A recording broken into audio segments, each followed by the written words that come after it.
Você já parou para pensar naquilo que te persegue? Não é um fantasma, não é uma memória clara. É uma sensação, um peso que arrasta, mesmo quando, por fora, tudo parece estar no lugar perfeito. Uma culpa que não tem nome, que você não consegue explicar, mas que te acompanha, silenciosa, no fundo da sua mente, te dizendo que você está repetindo algo. Um padrão, um jeito de ser, um jeito de viver, que você jurou que nunca seria. Eu senti isso por décadas. Uma inquietação constante, uma busca incessante por algo que eu não sabia nomear. E demorou muito, muito tempo, mais tempo do que eu gostaria de admitir, para eu finalmente entender que essa sensação não era só minha. Não era uma falha pessoal, um defeito de caráter. Era algo que passava de pai para filho, quase como uma herança invisível, uma corrente que prendia a alma, mas que a gente não via. Uma sede que nunca era saciada, não importa o quanto a gente bebesse de conquistas externas. É sobre isso que eu quero falar com você hoje. Sem rodeios, sem julgamento. Meu nome é William, tenho 77 anos. E não, eu não sou nenhum tipo de especialista com diplomas pendurados na parede, nem um guru que promete a fórmula da felicidade em 5 passos.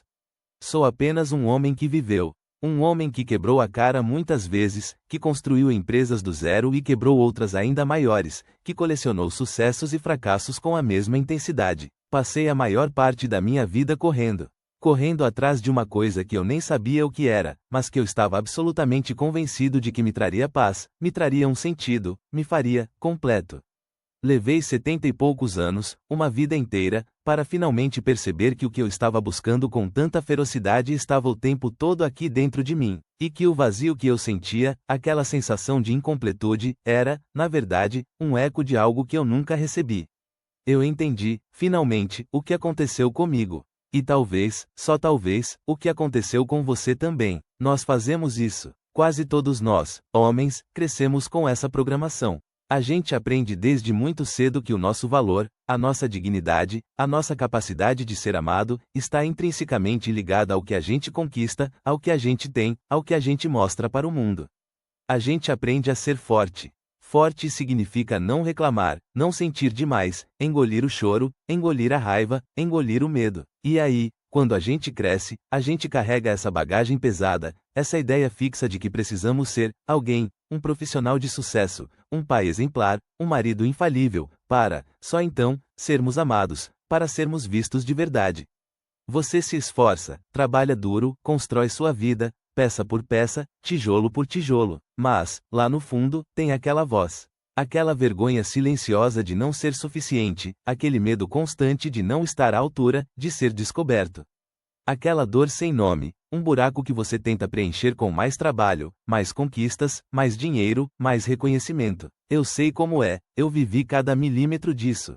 E sei que você também vive. Meu pai, ele era um homem de trabalho. Um homem de pouquíssimas palavras, mas de muita, muita ação. Para ele, sentimentalismo era perda de tempo. Amor, na visão dele, era sustento. Era a comida na mesa, a roupa limpa no corpo, a escola paga, a casa segura. Lembro dele sempre na oficina, sujo de graxa, com o cheiro forte de metal e óleo impregnado na pele, ou no escritório, com a pilha de papéis que parecia nunca diminuir. Se eu chegasse perto, buscando um pouco de atenção, ele me dava uma tarefa: vai lá buscar a chave de fenda de boca 12, filho, ou arrume essa pilha de notas fiscais aqui. Nunca como foi seu dia na escola, William? Ou estou orgulhoso do menino que você está se tornando. Silêncio. Eu aprendi, ali, naqueles silêncios, naquelas ausências, que o jeito de ser amado, de ser visto, de ter valor, era ser útil, era produzir, era não dar trabalho. Aquele vazio, aquela sensação de invisibilidade, começou ali. Na ausência de um abraço espontâneo, na falta de uma pergunta sobre o que eu sentia de verdade. Eu queria ser o filho que ele finalmente olharia e diria: você basta, meu filho. Mas essa frase nunca veio. Nem de mim para ele, nem dele para mim. E a gente repete. E eu corri. Corri como um louco a vida inteira, tentando preencher aquele buraco. Construí uma empresa do zero, uma das maiores do meu setor. Tive reconhecimento, fui capa de revista de negócios, viajei o mundo a negócios, fechando contratos milionários. Comprei a casa dos sonhos, com piscina e vista para a cidade, o carro importado, o relógio mais caro. Eu tinha tudo o que a sociedade, o que meu pai, o que o mundo dizia que um homem deveria ter para ser bem-sucedido. Lembro de um dia específico, estava no meu escritório, no último andar do arranha-céu, olhando a cidade lá embaixo, um formigueiro de gente. O telefone tocava sem parar, e-mails chegavam a cada segundo, a secretária batia à porta. E eu estava lá, parado, com a mão no vidro gelado da janela, sentindo um vazio tão grande, tão profundo, que parecia que eu ia desabar, que meu corpo ia se dissolver no ar. Era como se eu tivesse escalado a montanha mais alta, chegado ao topo, e lá não tivesse absolutamente nada. Nenhuma alegria real, nenhuma paz duradoura. Só o eco daquela pergunta: é só isso? A exaustão era física, sim, mas a dor era na alma.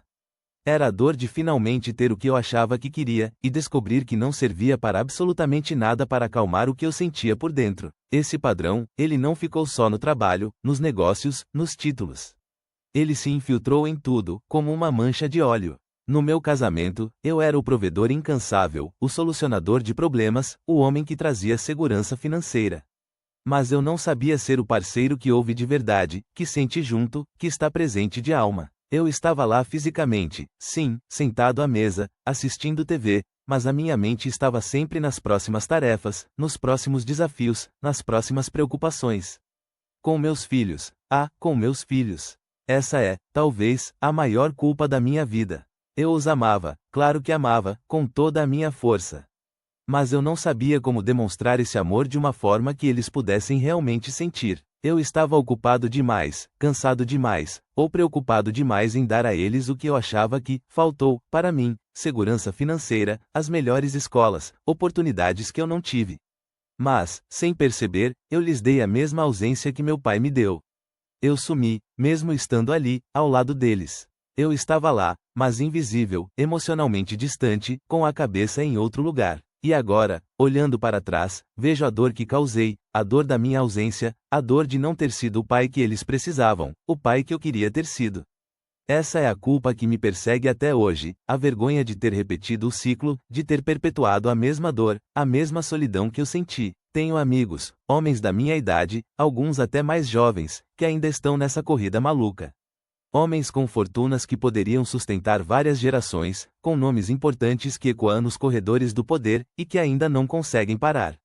O rosto deles é cansado, marcado não só pelo tempo, mas por uma exaustão profunda, e os olhos, muitas vezes, vazios, buscando algo que nunca encontram. E eu vejo a mim mesmo neles, o William de 20, 30 anos atrás.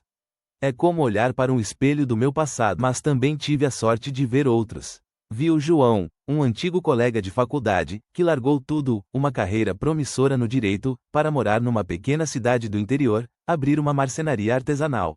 Ele não tem milhões na conta, não tem títulos na parede, mas tem uma paz no olhar, uma serenidade que eu nunca vi em nenhum CEO que conheci. Ele me contou que, para ele, a maior conquista da vida foi poder ver o sol nascer todo dia, fazer algo com as próprias mãos que desse satisfação imediata, e ter tempo de verdade para conversar com a esposa, para brincar com os netos.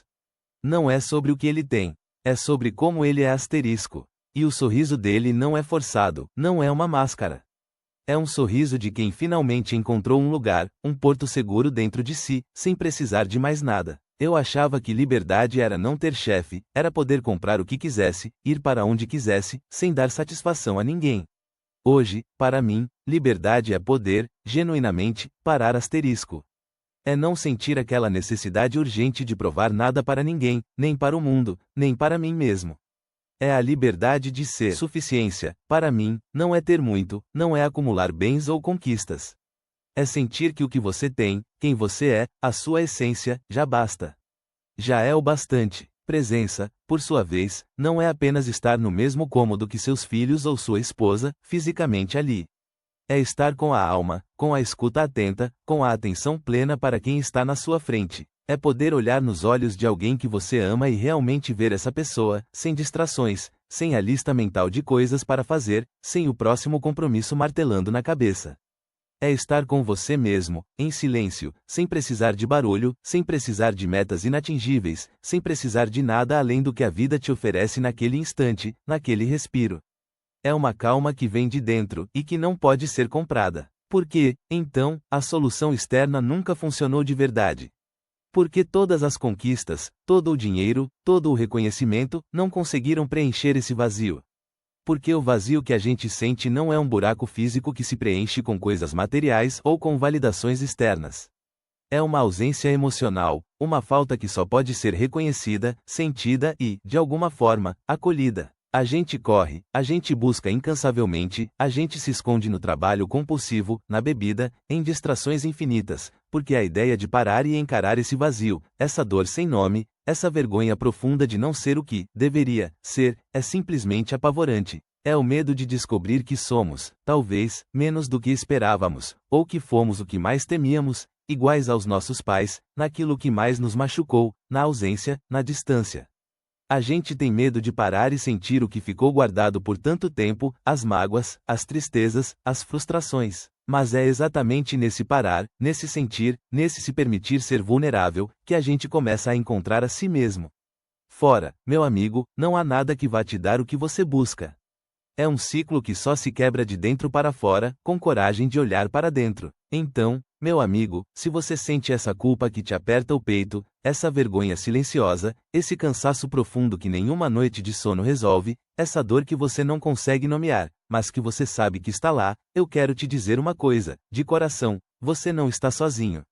E está tudo bem sentir o que você sente. Não precisa correr mais. Não precisa provar mais nada para ninguém, nem para o seu pai, nem para o seu chefe, nem para a imagem que você criou de si mesmo. A permissão para parar, para sentir, para ser quem você é de verdade, com suas imperfeições e suas dores, ela já está aí. Ela sempre esteve. Ninguém vai te dar essa permissão, você precisa se dar.